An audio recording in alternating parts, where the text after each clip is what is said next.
नमस्कार। सिंह राशि पर अत्यंत महत्वपूर्ण विषय अगले कुछ मिनट में होने वाला है और इस पर आप पूरा ध्यान देंगे तो आपको कुछ राहत और सुविधाजनक समय आपका 29 मार्च तक ठीक रहेगा। एक चीज यहाँ ध्यान देने की बात है, ये वीडियो बहुत महत्वपूर्ण इसलिए है क्योंकि ये जो होली का जो ग्रहण है, ये सूर्य की राशि जो सिंह राशि है उसके लिए क्या महत्व रखता है और इसको ज्यादा इम्पोर्टेंट हम इसलिए मान रहे हैं क्योंकि सिंह राशि का स्वामी स्वयं सूर्य 14 मार्च को 18:50 पर अपनी राशि से, अपने मूल त्रिकोण से, अपने लग्न से अष्टम भाव में होगा।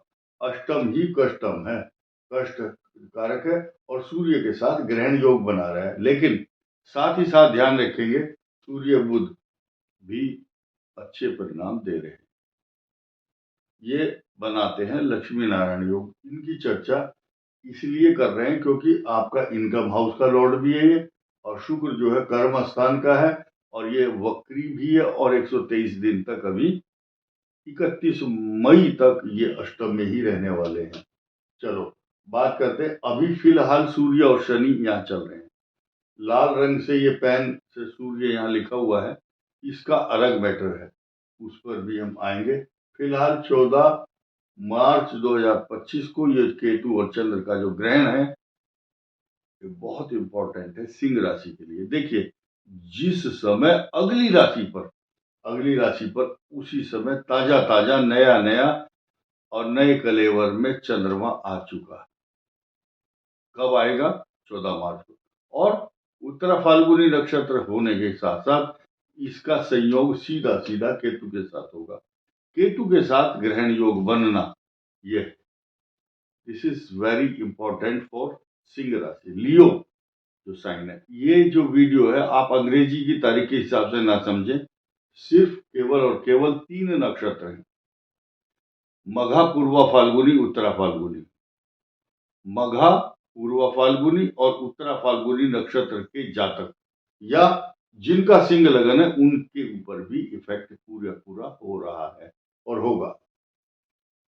फिलहाल छोटी छोटी चर्चा, ये मार्गी हो चुके हैं, बृहस्पति मार्गी, पंचम भाव के स्वामी, भाग्य स्थान के स्वामी, दोनों मार्गी अच्छे मार्ग पर डायरेक्ट होकर के आपको शुभत्व प्रदान कर रहे हैं।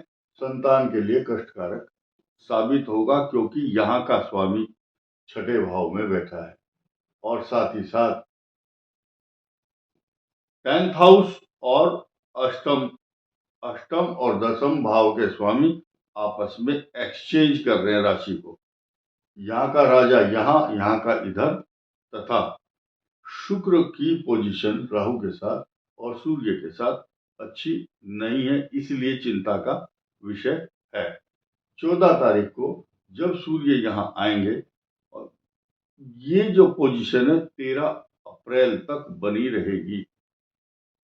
ये ग्रहण है इंपॉर्टेंट इसलिए होता है क्योंकि चंद्रमा और सूर्य जब अगली राशि पर आ रहे हैं, तुरंत उत्तरा फाल्गुनी नक्षत्र में आए, चंद्रमा और केतु के साथ संयोग किया, 18:50 पर सूर्य का आगमन, तो एकदम आए और दोनों की 180 अंश पर दृष्टि।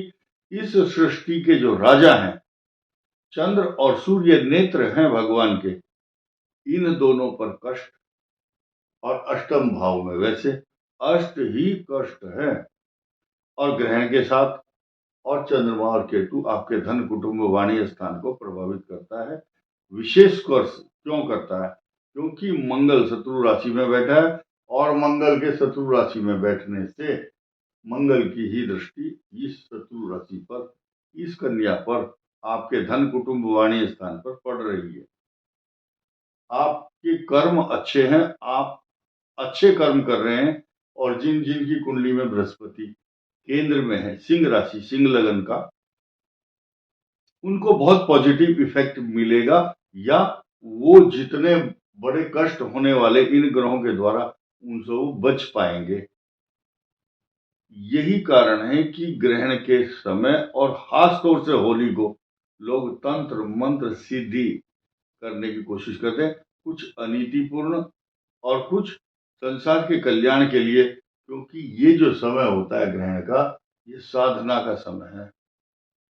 उस समय आपके द्वारा की हुई साधना, क्योंकि न्यूट्रल उस समय जो ग्रह है वो आपको इधर उधर सांसारिक कार्यों से बचाकर साधना करने की प्रेरणा देता है। और जो रिस्क लेंगे उस दौरान, रिस्की काम नहीं करना है, risky payment, risky exercise, risk वाली ड्राइविंग और रिस्क वाले झगड़े और कोई भी अचानक साहसिक कार्य या दुस्साहस करने वाला कार्य नहीं करना चाहिए।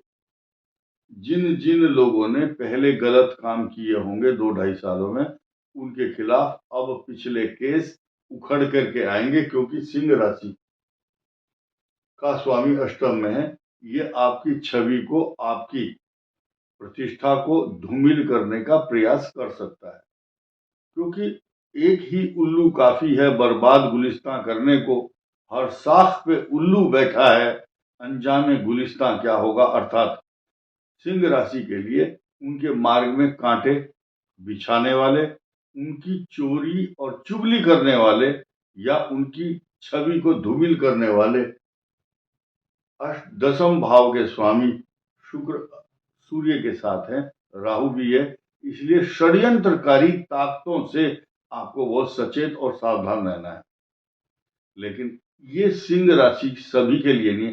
कोई किसान है, सुबह जाता है, खेती करता है, जो नौकरी कर रहा है उसका जो रूटीन है, अगर वो कहीं पॉलिटिक्स में फंसेगा या बहस करेगा, किसी को अपने राज और रहस्य बताएगा, या उनकी कोई पिछली चोरी पकड़ी गई, आपराधिक या क्रिमिनल कोई काम, या भूल से गलती से भी कई बार आदमी सिग्नेचर कर देता है, या पिछले किए हुए कार्य, एक आदमी कहीं जिला अधिकारी रहा या एसएसपी रहा, उसके कार्यकाल में जो काम हुए, कुछ गलत भी हो सकते हैं गलती से, जब वो चला जाता है वहां से, उसके 1-2 साल बाद जो मामले उखड़ते हैं कि वो आदमी ये करके गया था, उसने फला जगह ठेकेदार को परमिशन दी थी।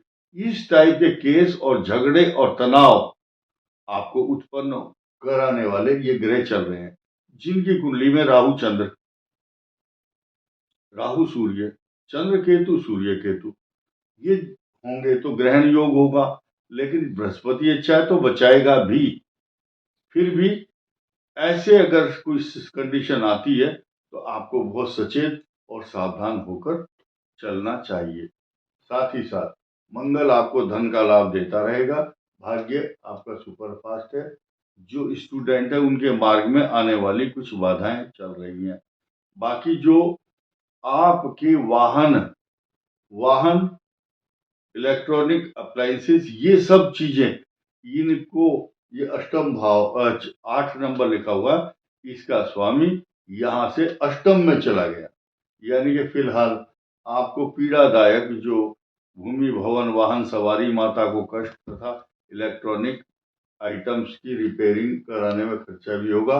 लेकिन ये बृहस्पति यहाँ सुरक्षात्मक दृष्टि से आपको सुरक्षित भी रखेगा, जिनकी कुंडली में सूर्य अच्छा है। अब मैं बात करता हूं जिन जिन सिंह राशि वालों की इस समय सूर्य चंद्र और मंगल की दशा चल रही है। कुछ विदेश में है और कुछ लड़ाई झगड़े और मुकदमों में भी फंसे हुए हैं। और राहु की दशा आपके लिए अच्छी चल रही है। और जिन जिन का पूर्व फाल्गुनी नक्षत्र है, उनकी सूर्य चंद्र मंगल राहु की जो दशा चल रही है, वो सेम उसी तरह का पैटर्न है। मंगल की दशा में जमीन खरीदते हैं, चंद्रमा की दशा में विदेश जाते हैं, और राहु की दशा में खूब आनंददायक स्थायित्व स्टेबिलिटी प्रदान करने वाला ग्रह होता है। बृहस्पति की दशा में रोग कारक, शनि की महादशा में शत्रुओं की और रोग की, बीमारियों की, लोन की, कर्ज की समस्या रहती है। साथ ही साथ लग्न और आपके कुंडली में ग्रह कैसे, वो भी मैटर करता है। उसके बाद उत्तरा फाल्गुनी नक्षत्र की सिंह राशि है, इसकी जिनका पहला चरण है, जिनका नाम टेकचंद है, टे अक्षर को मानिए आप, और मैं मी मुंह में मो टा टी टू, मुकेश, मेहुल, मोहन, मोहित, ये सब, और टोनी, टोडरमल, ये सब जो नाम है, टीटू, टी से टीना, टी अक्षर, और उसके बाद टेकचंद, ये सिंह राशि में आते हैं। अब टेकचंद वालों की बात कर लेते हैं। इनकी सूर्य की महादशा से शुरू होता है करियर इनका जन्म से। उसके बाद जो युवा वर्ग है उनकी अब मंगल, राहु और बृहस्पति और शनि की दशा सीक्वेंस में ऐसे चल रही है। तो मंगल की दशा तो कम एज में ही समाप्त हो जाती है, यानी कि 23-24 साल की उम्र से पहले मंगल गया, चोट, बीमारी, झगड़े, ऑपरेशन सब खत्म। अब राहु चल रहा होगा उत्तरा फाल्गुनी नक्षत्र का। राहु में स्टेबिलिटी देता है, बृहस्पति में रोग कारक लेकिन संतान की तरक्की भी देता है। और बृहस्पति कैसा है कुंडली में, this is depend upon the position of Jupiter. अब आगे बढ़ते हैं। शनि की दशा रोग कारक, ऋण, रोग, शत्रु, और फिर बुध की दशा इनके लिए अत्यंत शुभ फल प्रदान करने वाली होती है। ये तीनों नक्षत्रों का मैंने थोड़ा थोड़ा बताने का प्रयास किया है, लेकिन आपको ध्यान देना है, फिलहाल जो सब्जेक्ट है ये है 14 मार्च 2025 होली का ग्रहण आपकी राशि का स्वामी अष्टम भाव में 18:50 पर आ रहे हैं। तो उस समय अपने स्वास्थ्य का ध्यान रखें, रिस्क वाला कोई कार्य ना करें। इस वीडियो में इतना ही। धन्यवाद, नमस्कार।